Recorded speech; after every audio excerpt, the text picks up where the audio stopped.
사람이 모인 곳은 어느 곳이나 그곳이 교회일지라도 인정받고 싶은 욕구가 생기는 게 당연한 거예요. 어쩔 수 없는데 적어도 저희 교회에서는 그것이 돈이 되진 않았으면 좋겠다. 돈으로 인정받진 않았으면 좋겠다. 헌금을 많이 내고 그런 사람들이 인정받는 교회가 되지 않았으면 좋겠다. 돈이 아니라 하나님을 얼마나 사랑하는지, 하나님을 향한 열심이 있는지로 인정받기를 원한다. 모이고 교제하고 봉사하고 기도하는 일들로 인정받았으면 좋겠다. 그렇게 생각했는데 오늘 말씀을 보니까 하나님을 향한 열심도 우리가 인정받을 이상적인 통로는 아니더라고요. 그리스도인은 무엇으로 인정받아야 되는가? 누구에게 인정받아야 되는가? 오늘 그 이야기를 한번 해보고자 합니다. 예수님이 공생의 사역을 시작하기 전에 그 지역에 가장 핫했던, 가장 유명했던 선지자가 있는데 그 사람이 세례 요한이에요. 공관복음, 여러분 제가 여러 번 말씀드렸는데 공관복음이라는 것은 사복음서 중에 마태, 마가, 누가, 이제 잘 아시는군요. 여러 번 말씀드려서 같은 관점을 가진 복음서라 그래서 공관복음이라 그러죠. 이 공관복음에서 세례 요한을 소개할 때는 아주 자세하고 구체적으로 세례 요한이 부각되게 설명되어 보입니다. 그는 낙타털 옷을 입고 메뚜기와 석청을 먹는 광야에서 외치는 자의 소리. 또 그는 당시 시대와 종교 지도자들에 대해서 신랄하게 비판을 하는 선지자였어요. 독사의 자식들아, 누가 너희를 가르쳐 임박한 진노를 피하라 하더냐. 시대에 맞서는 자. 또 그는 세례를 베푸는 자. 요단강에서 회개의 세례를 베푸는데 사람들이 구름대처럼 몰려들고, 심지어는 예수님의 공생의 사역도 세례 요한이 세례함으로써 열리는 거예요. 시대가 낳은 대단한 선지자. 선지자보다 더 나은 자, 여자가 낳은 자 중에 가장 큰 자. 그런 사람이에요. 그런데 요한복음에서 세례 요한을 얘기할 땐 결이 좀 다릅니다. 그에 대한 표현과 그의 사역을 이야기할 때 굉장히 소극적이고 제한적으로만 얘기해요. 오늘 본문이 유대인들과 세례 요한의 질의응답인데, 질문과 대답하는 내용인데, 그 대답 속에서 요한복음이 이야기하는 세례 요한의 정체성이 잘 부각되어 보입니다. 요한을 찾아온 사람들이 제사장들, 레위인들이에요. 이 사람을 누가 보냈냐? 유대인들이 보냈다라고 하는데, 제사장 레위인들이 그 당시에 그 엘리트들이었잖아요. 보통 유대인들이 보낸 게 아니라 사내들인 공의회, 그 당시에 이스라엘의 최고 종교 정치 기구였던 사내들인 공의회에서 이 사람들을 보냈어요. 그럼 대결 구도가 사람의 기구, 정치적 기구가 보낸 사람과 하나님이 보낸 사람이 대화를 하는데 서로 응답하는 그 내용이 너무 상충되는 거예요. 요한복음에서 요한의 역할은 단지 증인입니다. 증인. 증인이 뭐 하는 사람이에요? 그냥 본 것을 증언하는 사람, 주인공이 아니잖아요. 그래서 유대인들이 예루살렘에서 제사장들과 레위인들을 요한에게 보내어 내가 누구냐 물을 때 요한의 증언이 이러하니라. 요한은 자기 말을 하지 않아요. 증언만 합니다. 첫 번째 질문이 네가 누구냐? 네가 누구냐? 이 생각을 참 많이 해봐야 될 질문인데, 여러분 다툴 때 뭐라 그러죠? 사람들끼리 다툴 때 화나면 뭐라 그러죠? 특별히 아저씨들 뭐라 그러죠?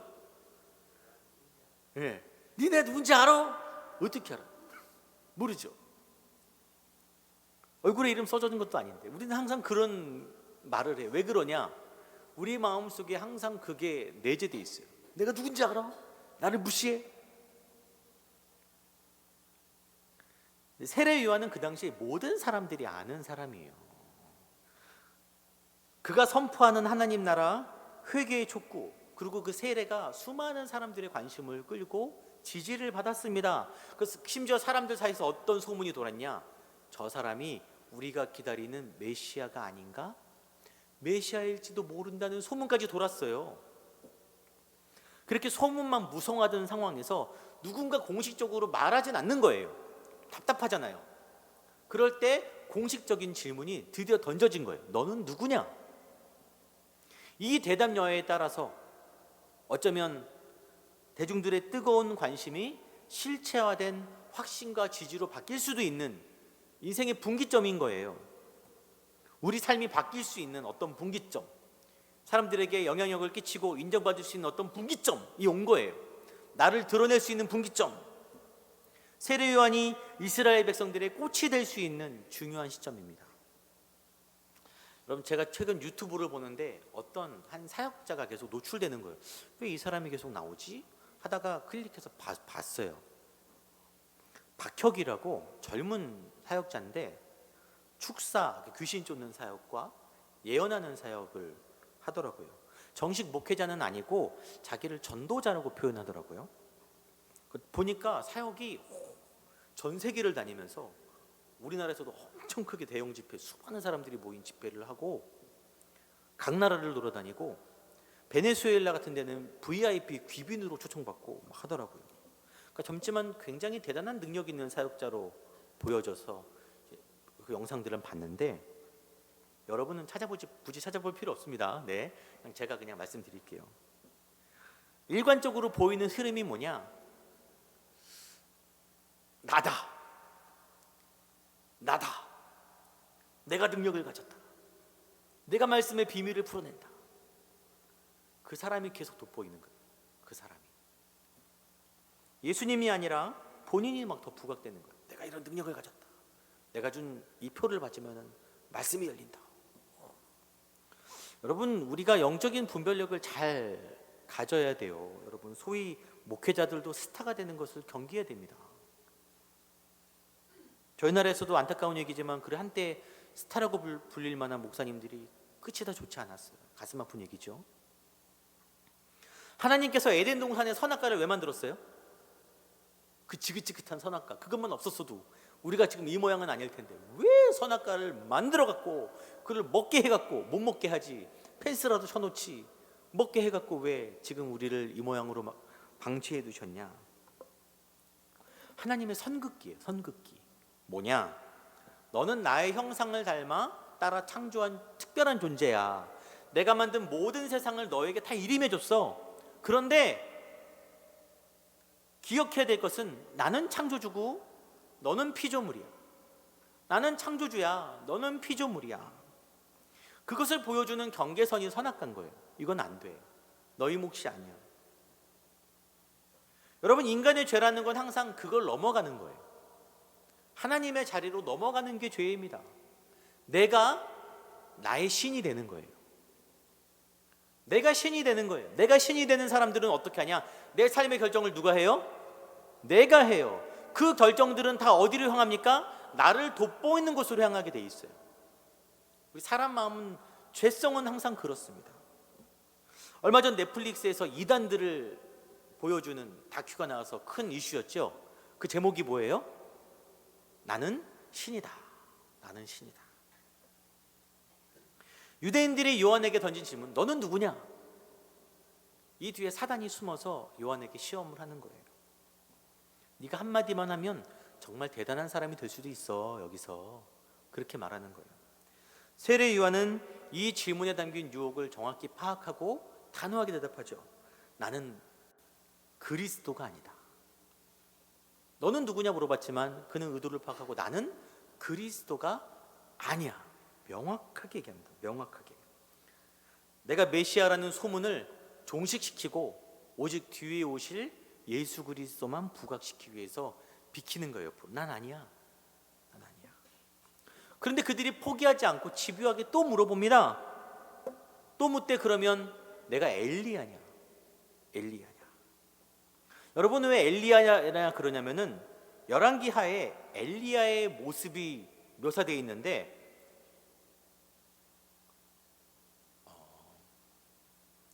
그들이 그에게 대답하되 그는 털이 많은 사람인데 허리에 가죽띠를 띠었나이다. 광야에 서 있는 요한의 모습과 유사했거든요. 그래서 엘리야라는 소문이 있었어요. 엘리야냐 또 물어보는 거예요. 나는 엘리야가 아니다.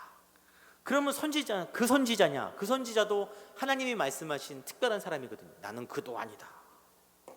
계속 물어보는데 요한이 계속 나는 아니다. 나는 아니다 그러는 거예요. 저는 사람들과 대화를 길게 하지 않으려고 노력하는 편입니다. 대화를 길게 하고 말을 많이 하지 않으려고 노력해요. 왜냐? 말을 많이 하다 보면 꼭 말실수를 하는데 어떤 말실수를 하냐? 꼭 나를 드러내는 말들을 하는 거예요. 지자랑이죠, 지자랑. 안 하고 싶어도 대화를 계속 하다 보면 결국 자기 자랑을 하고 싶은 거예요. 여러분 안 그렇습니까? 항상 저만 그렇죠? 네? 말을 길게 하다 보면은 누군가가 나는 이래 그러면은 나도 모르게 나도 그래. 나는 더해. 이렇게 말하고 싶은 그 욕망이 내 안에 있어갖고 이게 말을 짧게 하면 통제가 되는데 말을 길게 하면 통제가 안 되고 툭 튀어나와 버릴 때가 많아요. 그리고 집에 돌아가면은 후회하죠. 내가 속없이 쓸데없는 소리 했나 보다. 후회해요. 근데 참 웃긴 게 말을 하면 후회하는데 말을 안 하고 그 사람만 높아지고 나만 낮아진 채로 집에 오면은 기분이 이상합니다. 사람의 마음이 이상해요. 나를 드러내도 후회되고 나를 안 드러내도 후회돼요. 기분이 찝찝해요. 자존심도 왠지 상하고 말할 걸 그랬나? 나도 안 뒤지는데. 여러분 모두의 얘기죠. 왜 우리는 맨날 그러냐는 거예요. 왜 맨날 셀 모임 때 얘기 많이 하고 돌아가면 괜히 후회되고 속상하고 왜 그런 마음만 가지고 사냐는 거예요. 우리가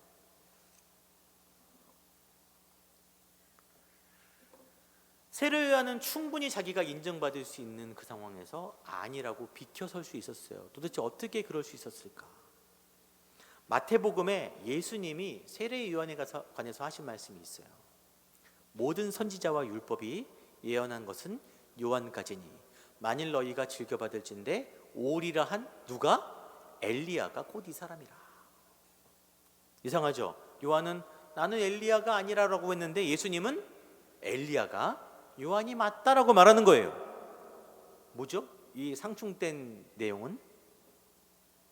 이 모순되어 보이는 말을 저는 아까 처음에 나눴던 그 김춘수의 꽃이라는 시에 대입해서 이야기해보고자 해요. 예수님이 요한의 이름을 불러주었을 때 요한은 예수님에게로 가서 뭐가 되었어요? 꽃이 되었어요. 요한은 예수님께 꽃이 되었어요. 예수님이 요한을 인정해 주시는 거예요. 이미 예수님의 꽃으로 피어났기 때문에 다른 사람에게 꽃이 될 필요가 없는 거예요.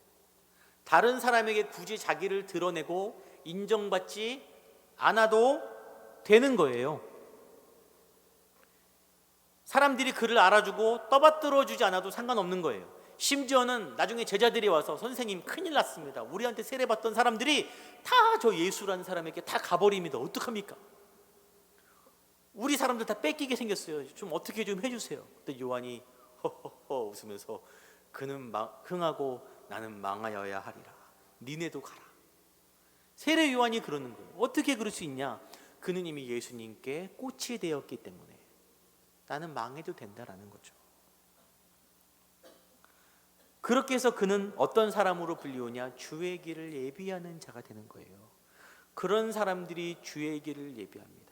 그런 사람들이 있는 공동체, 그런 사람들이 선 곳에서 그 사람이 아니라 예수 그리스도가 돋보이고 드러나는 거예요. 그 시의 후반부에 이렇게 나와 있어요. 누가 나의 이름을 불러다오 그에게로 가서 나도 그의 꽃이 되고 싶다. 여러분 누구의 꽃이 되고 싶어요? 여러분 사람들에게 꽃 되려고 하지 마시기 바랍니다. 교회에서 꽃 되려고 하면은 상처밖에 안 돼요. 누가 내 이름을 불러줘야 도대체 이 채워지지 않는 삶의 욕망들, 열망들이 채워줄 수 있냐? 이사야 43장 1절 말씀에 이런 말씀이 있어요. 같이 읽겠습니다. 시작. 야곱아, 너를 창조하신 여호와께서 지금 말씀하시느니라. 이스라엘아, 너를 지으신 이가 말씀하시느니라. 너는 두려워하지 말라. 내가 너를 구속하였고 내가 너를 지명하여 불렀나니 너는 내 것이라. 내가 너를 지명하여 불렀나니, 태초부터 창세전에 내가 너를 지명하여 불렀나니 너는 내 것이다. 여러분의 이름을 하나님이 불러주셨어요. 이미 불러주신 줄 믿으시기 바랍니다. 하나님께 여러분은 다 특별한 사람들인 거예요. 여기 계신 한 사람 한 사람 특별하지 않은 사람들이 없어요. 이 믿음이 우리 안에 있는 자들은 날 안 알아줘도 괜찮은 거예요. 언제든지 내가 예수님의 이름이 드러날 수 있게 비킬 수 있는 것입니다. 교회에서 모임을 해도 집에서도 직장에서도 그래 나는 비키면 되지. 예수님의 이름이 드러날 수 있는 거예요. 근데 이게 없으면 내가 못 드러났을 때 상처만 쌓이고 나를 드러내려고 하다가 실수만 하고 교회도 힘들게 하고 집도 힘들게 하고 만나는 사람 다 힘들게 하고. 저 여러분이 예수 그리스도의 꽃으로 활짝 피어서 우리 교회가 여러분이 예수를 드러내는 주의 길을 예비하는 공동체 성도님들이 되시기를 소망합니다.